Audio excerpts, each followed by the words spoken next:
Hello, everybody. Welcome to number 27. I'm Jack, and today we're here to do a follow-up on a really interesting video that I did a few days ago about the insurance industry, about connected cars, and how that may lead to us losing some freedoms, losing access to our cars.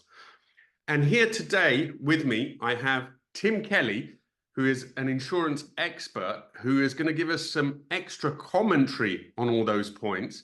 Maybe debunk some of them, give us some more insights. So to give people an understanding of who I am and what I do, my name's Tim Kelly. I run a company called Multi-Claim Guru.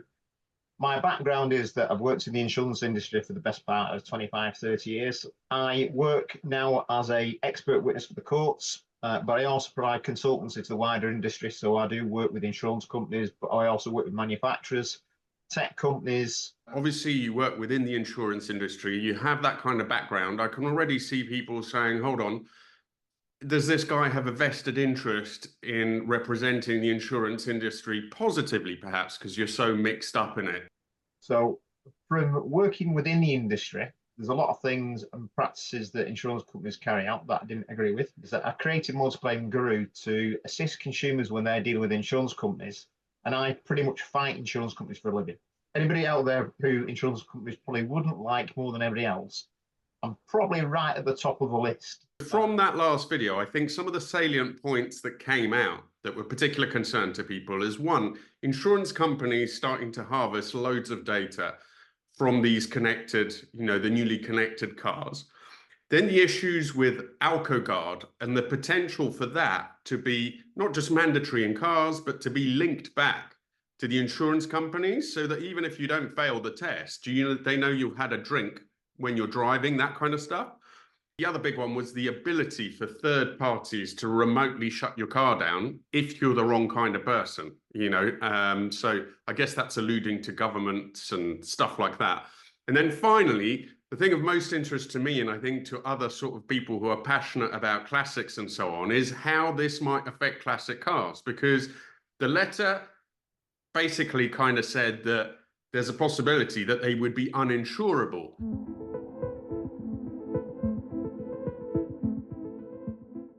V2X is basically the communication of your vehicle to everything. So the cars around it and to different platforms.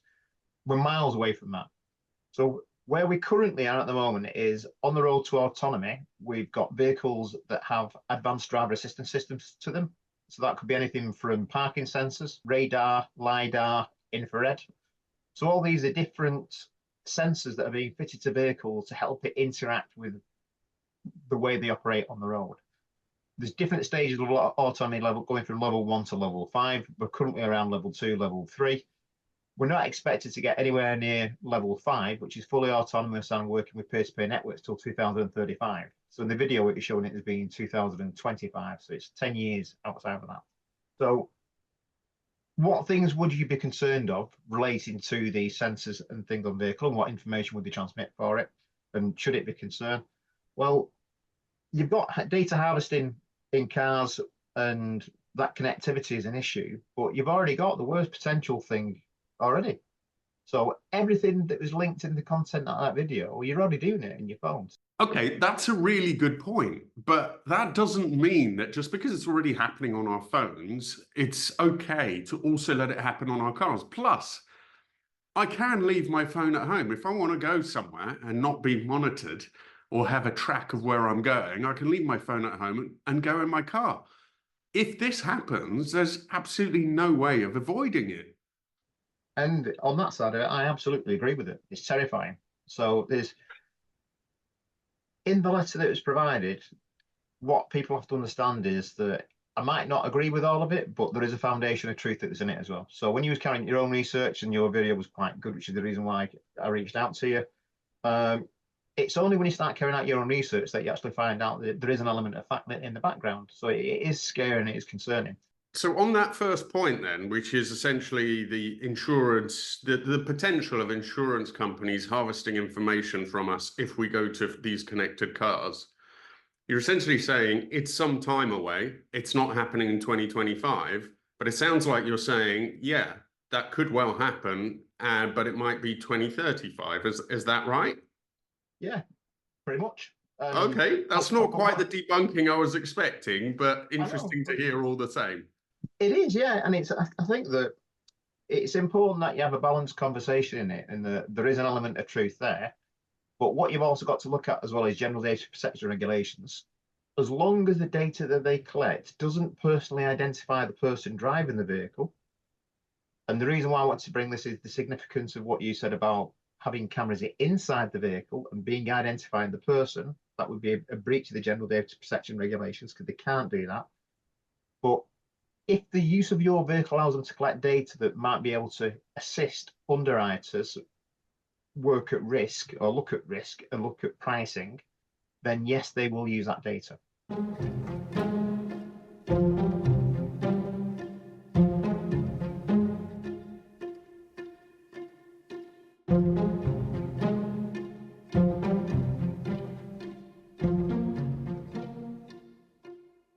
We also need to understand that even though we have these things in vehicles from a V2X point of view, there's no relationship with insurance companies. So it's only in the event that a manufacturer who's controlling that data would sell that data onto an insurance company might it be used. It's not something that will ever happen in real time, unless the insurance company has a device in the vehicle. So that's something we didn't really address really, because we need to differentiate that these are two completely separate parties. And if anything, the parties between an insurance company and a manufacturer, that relationship ain't great. What's actually happened is that the manufacturers have realised that insurance companies are controlling repairs of the cars, and as a result of that, they're seeing a decline in the sale of parts to repair the cars, and it's affecting them from a profitability point of view. So what we now have is a race to the customer. So we've got a race to the customer from the manufacturer of the vehicle who wants it to go into an original equipment manufacturer approved body shop and will be repaired by them using their parts, and an insurance company wanting you to go into their repair network but can repair it more cheaply. So the relationship that's in place there between manufacturers of vehicles and insurance companies, it isn't something that's cohesive where they're working together. If anything, it's the complete opposite. Let's quickly move on to the claim made in the letter about the Alcoguard, which again, I think in the letter it said it was going to be mandatory in 2023, and then I looked it up online, and again it was talking about it being mandatory in 2022, but all cars don't have them. So I think it's more that, from what I could see from the European regulations, that all cars must be able to have them if required. At the moment, that's where we are. Now, as I mentioned in the video as well, I find it hard to say that I've got a massive problem with putting these kits in a car to stop someone who's drunk from driving away with it. But the big thing I did have an issue with, again, if you're in the interconnected car, how much of that information is going to leak through to an insurer? What if you fail a test, and your car doesn't start, but you don't drive it anywhere? That kind of stuff. Or even if you don't fail it, but they can tell there's some alcohol in your system, and the insurance company can tell that you do have a drink, even if you're not over the limit, and they increase your risk. Is there any truth to that? Is that complete crap, or is that something that could happen in the future? So again, when you tie in an element of truth with something, then it's dangerous. So when I first saw anything relating to it, I was like, bollocks, absolute bollocks. Now, there's two different parts of this. So there is one part of it which is an element of truth. So there is a product called Alcoguard, and there is legislation relating to Alcoguard. And they've thought that this would be a good idea if we pass it through and can get European legislation to agree with it. There's also a similar parallel in America. Under EU directives, this was something that was raised, and legislation came into place to say every vehicle that is manufactured post 2022 has to have some means of having this device fitted to it. It quite literally is, how can you wire it in? It's not something where it will be mandatory fitted to every single vehicle, and every single vehicle will have this device in it, and you've got to breathe in it before you even start. It's like, no. And then the other bit where there's a mistruth in it is that the reason why they wanted to have the potential of having this fitted is in a situation where somebody is convicted, but it's not all of us, it's only the people who've been convicted of a drink driving offence, and again, there's no link to insurance in any way on this. It's not connected. It's totally separate. That as part of a rehabilitation thing, that if you we're relying on your license to drive a vehicle as part of your occupation, but you were done for drink driving, that a court could mandate the use of this in a company vehicle or a commercial vehicle, because there's higher risk with that, to allow you to drive a vehicle. So it's to assist people in that situation. It's not like a blanket thing where all these cars have got to have it. You're dreaming, you know, you're going to inhale into a pipe or blow into a pipe before you can drive it. It's just total nonsense. Okay, so I can see that that is the situation now, and I agree that in the letter and some articles online as well, it is misrepresented, but I'll come back to you with this. Okay, so right now it's really just the ability that these gadgets have to be fitted, and they're mainly targeting maybe recovering drink drivers and things of that kind. And okay, I can understand that. But a few years ago, average speed cameras were only fitted where there were roadworks, right? Because it was much easier to justify. They already had strict limits. They knew they wouldn't be popular, so they were fitted to roadworks. Now, average speed cameras are absolutely everywhere. So isn't there still like quite a big potential that they are just softening us to then introduce something, make it mandatory, and have it as yet another nanny system in a car? In short, no, because it's been around for 10 years. Well, it's been longer than that. It's 15 years. It's never took off. Even though you've got these directives in EU legislation, we're no longer part of the EU, so it's not legally binding on us. Okay, but you know, we have European viewers, we have US viewers. It's part of the bigger picture. So I'll give you a good example to debunk it then. So if you're thinking about this period of time between now and the potential for full autonomy by 2035, would it benefit all these different manufacturers or insurance companies to work together for a time period of 10 years solely for that purpose? Think of the cost attached to it. It's just like, no, won't happen. So if you've got a vehicle that's fully autonomous by 2035, you don't need a driving license. You can be completely pissed out your face and be a passenger in it, you know? And so it's absolute nonsense.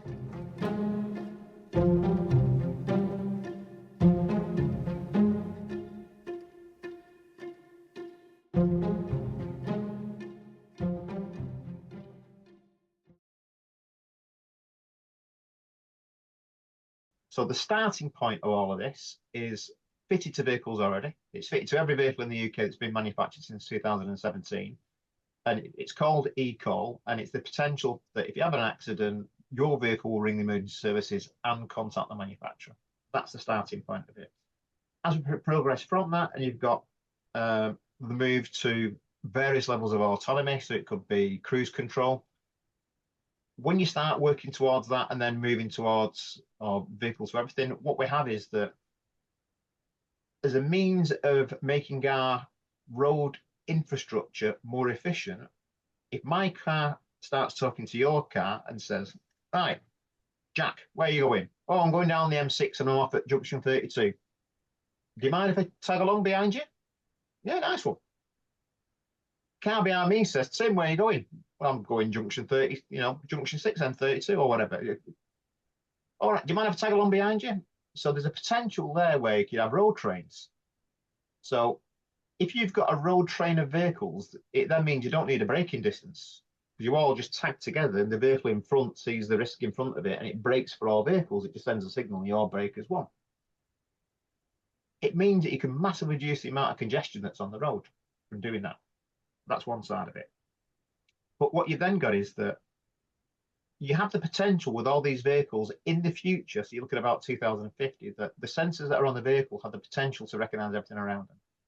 Now, these sensors can already do that. There's a potential with sensors on vehicles that it can detect the difference in bone density. There's somebody walking past. So most people won't know that. Now, you might go, what's the significance of that? You're driving down the road in an autonomous vehicle, but potentially somebody could walk out between parked cars. Now, the cars in front of me, in the sensors they've got on them, if they're working with radar, LiDAR, and infrared, they'll be able to detect the people that's around them.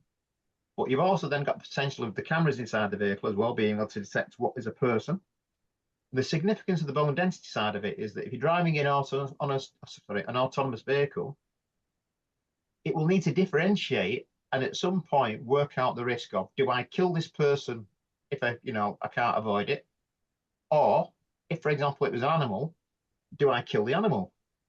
So if you had, a dog runs out in the middle of the road, person runs out behind it, you've got to swerve one way or another. Do you swerve into a bus queue and kill a load of people? Or do you hit an animal? The autonomous vehicle needs to be able to detect the difference between what is a person and what is an animal. Wow. So it could be random. So that's how far down the road it can go. But then you've also got the potential with cameras to do. So we've already got it with number plate recognition. So we've got cameras in cars, and like you said, with the speed camera side of it, with ANPR and with average speed cameras, they're already doing that. There's a potential to do that from a car side of it as well, where vehicles themselves can be potentially doing facial recognition. So you could potentially have the risk of having cars driving around that have got cameras in it being mini spies driving on the front. So there's part of, are there concerns with controls of data and whether people are anonymous or not, and whether they can recognize or not? Well, there are real concerns there, but it's not something that's a concern now. It is something that's massively away in the future.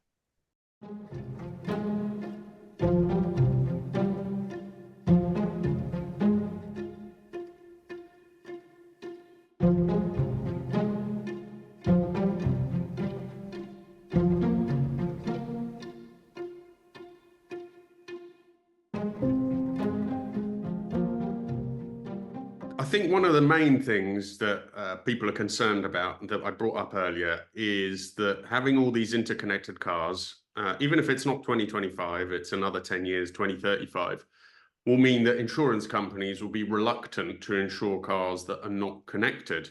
Now, again, I don't believe you won't be able to insure them, but I think there is quite a lot to say that perhaps our premiums will go up because our cars aren't connected, in the same way that right now, for a lot of young people, if they don't use a black box, which is essentially a very similar thing, then they have to pay a much higher premium. So could this not lead to an analogous situation for people who have older cars, including classics? It'll do the opposite. So if you think about what I've just said in terms of the potential of vehicles in the future with the sensors they've got, we've already got this technology now, so it's here. It's not like massive, it's not huge amounts of time away. It's like we can do it now. The only reason why we can't actually put it into practice now is because of the actual platforms that we've got access to by way of 5G. It's also the cost of the infrastructure in cities to implement it. So that's the only reason why we can't do it. But there is a potential that cars will drive around and be able to identify people, identify animals, and then most certainly they will recognize a car that isn't connected to the internet. So Jack's driving a vehicle, he's got a nice classic car, it's not connected to the Internet of Things. Tim's car goes, "Hi, Jack. Jack? Jack? Hello? What an ignorant sod he is. I've sent him a message, he's not come back to me." It will flag it to the network. So something's past me that didn't ping back to me. So very much the way you've got like with air traffic control, it will do the same thing. The other vehicles driving around will also say, "Hey, Jack, all right, are you all right, Jack?" Oh, he's not responding back to me. So any vehicle that isn't connected to the Internet of Things or isn't communicating by way of V2X, you won't need to be connected to the Internet of Things because everything around you will know you're there. So if, for example, you did something stupid and come around a corner and you were drifting sideways and potentially under the side of the road, everything around you will know before you even crash, because they already know you're coming around the corner at 70 miles an hour because they've seen you do it. They've seen it before you go around the corner, seen you after you've gone around the corner. The actual peer-to-peer network knows you're there. So it won't matter because they'll all know who you are, where you are. If you see your registration plate, you don't need to be connected. So are classic cars a risk in the future? Will you be able to insure them? Well, they're no different a risk than what they are now. They've already got 100 years of underwriting data to know that people driving classic cars are probably a lower risk than somebody who isn't. The vehicles that are autonomous and connected to a peer-to-peer network won't have crashes because the network probably won't let them. They might be regulated in terms of speed and things like that. So, if anything, will premiums go up for classic cars in the future? No, I expect them to go down because there'll be less accidents.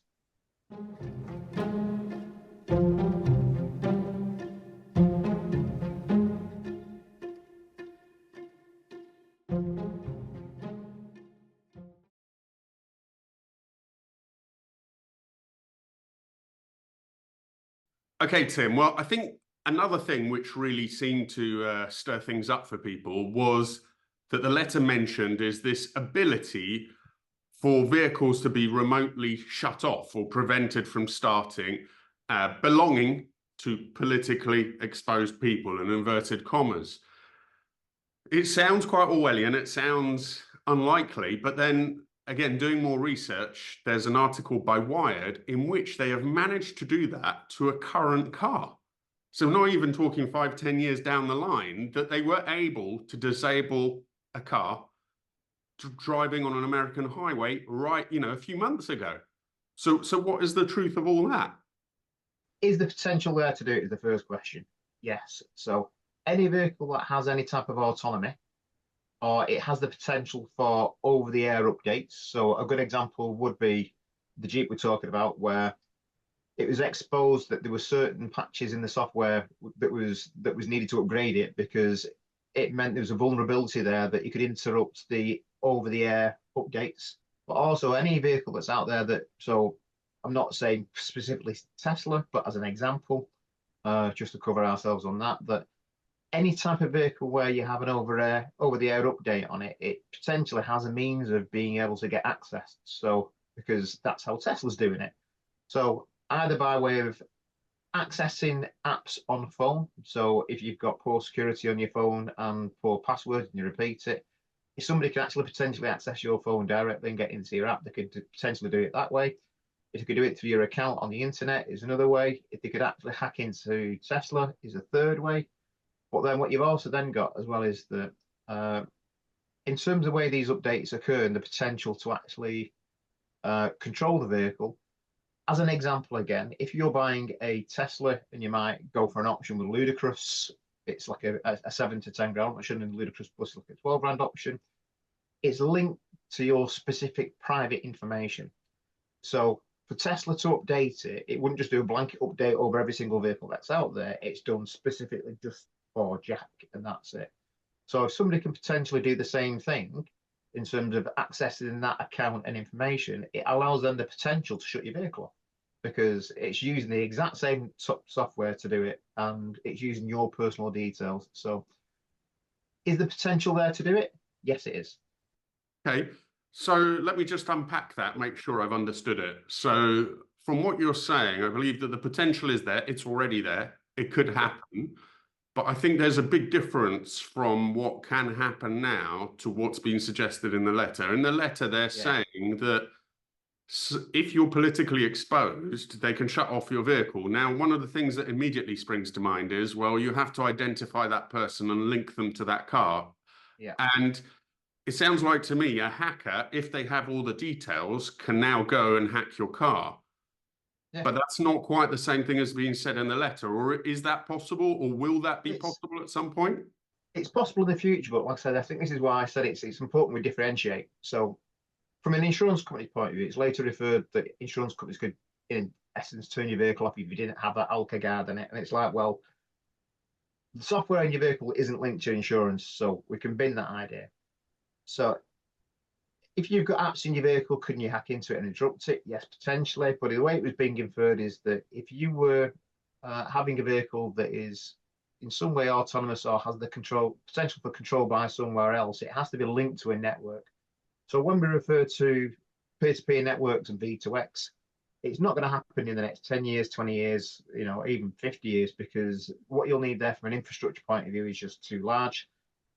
In 50 years to 100 years, if every single vehicle is on a peer-to-peer network where it talks to like basically the mother or the actual infrastructure, the infrastructure would potentially have that possibility of being able to turn a vehicle off. So the potential's there in 50 years to 100 years time.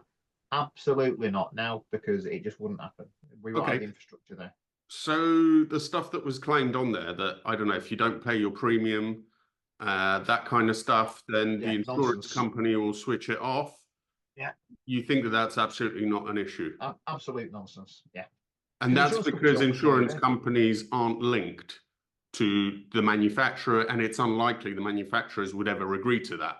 In essence, they don't like each other, is the short version. So if you think that you're selling a product at £50,000 or £100,000 or £150,000, would you allow a third party the potential to stop somebody from using it? Because, I mean, a good example at the moment now is if you look at the price of Range Rovers. Range Rovers are getting stolen left, right, and centre, and the trade, nobody wants them. So they're depreciating like a rock off a cliff.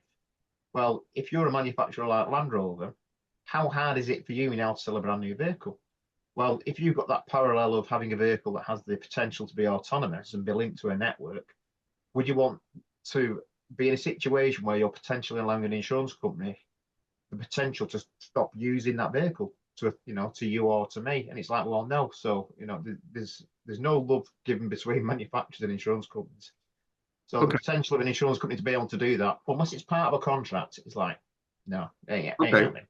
So, I mean, there is the potential, though, isn't there? If these cars can be switched off, but that potential is already there, I guess that a government could go on the, you know, MI5, MI6, whatever it is, they could go on, they could switch off somebody's car if they wanted to, but they would have to, like any other hacker, hack into it, which means they would have to have the details of who was in that car at the time, who owned it, all that kind of stuff. So it's not going to be a standard process that the governments will be able to do that within the realms of the law and all that kind of stuff, right?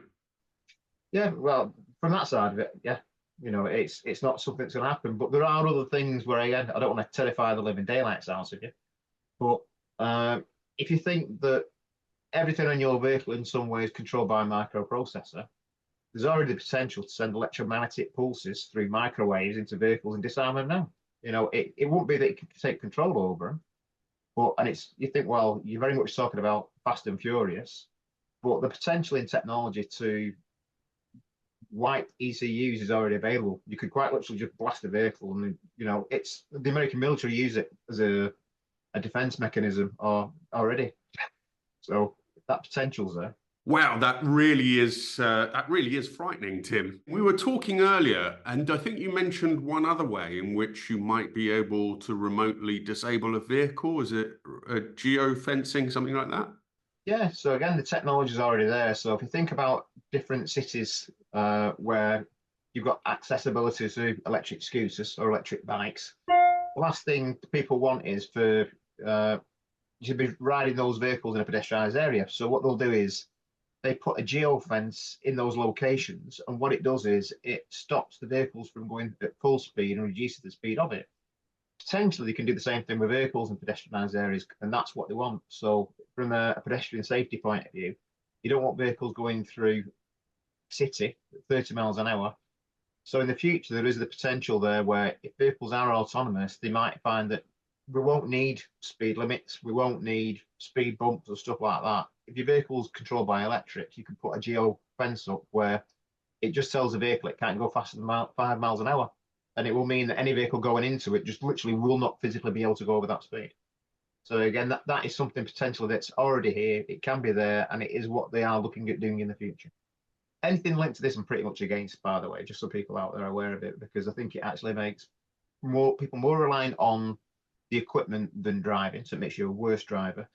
But also things like, as an example, if you limit people, so I hate black boxes with a passion because I do crash investigation, I see stuff linked to it. So if you're limited to 50 miles an hour and you're trying to overtake a wagon at 50 miles an hour, then your time exposed to danger when you're overtaking it is massively increased because you can't accelerate past it. So there's times when you need to use the speed to get past things. So taking that control away from people, in my opinion, is absolutely not the way forward for what we're doing.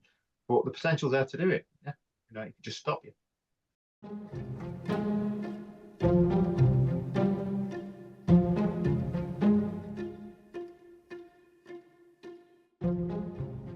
Okay, so you've reassured me on one side and absolutely terrified me on the other, because what a lot of people were thinking was, wow, okay, so modern cars are going in this kind of direction. I mean, even you seem to agree with that, potentially.